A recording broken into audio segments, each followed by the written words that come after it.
Hello everyone, आज हम पढ़ने जा रहे हैं क्लास 6 की मल्हार की बुक की एक बहुत ही प्यारी कविता जिसका नाम है चेतक की वीरता।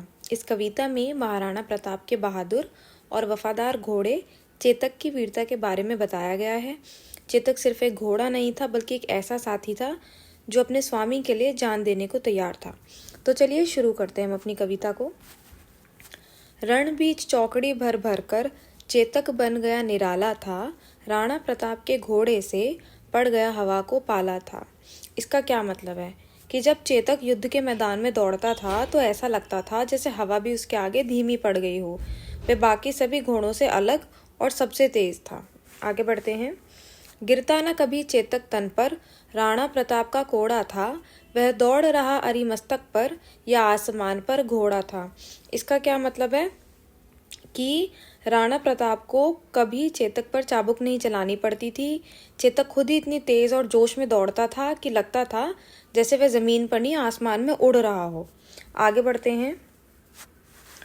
जो तनिक हवा से बाग हिली लेकर सवार उड़ जाता था, राणा की पुतली फिरी नहीं जब तक चेतक मुड़ जाता था। यानी हवा जरा सी चलती और चेतक तुरंत समझ जाता कि उसके स्वामी यानी कि राणा प्रताप को किस दिशा में जाना है। जब तक राणा की आंख इशारा न करे चेतक अपनी जगह से हिलता भी नहीं था।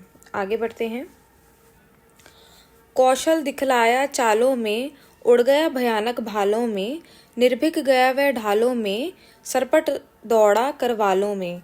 इसका क्या मतलब है कि युद्ध के समय चेतक ने अपनी चालों से ऐसा कौशल यानी ऐसी कला दिखाई कि भाले और तलवारों के बीच से निर्भय होकर निकल गया।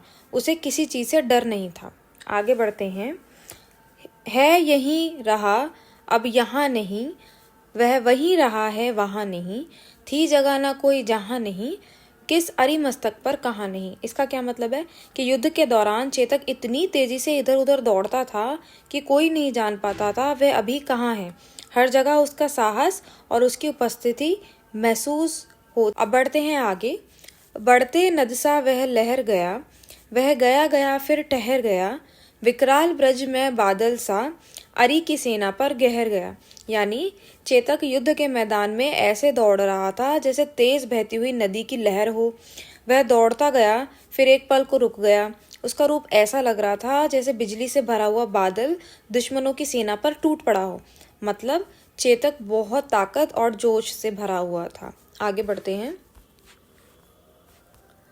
भाला गिर गया गिरा निशंग, है टापों से खन गया अंग, वैरी समाज रह गया दंग, घोड़े का ऐसा देख रंग। यानी युद्ध में दुश्मनों के भाले यानी कि एक लंबा हथियार होता है भाला, गिर रहे थे, तलवारें टूट रही थी।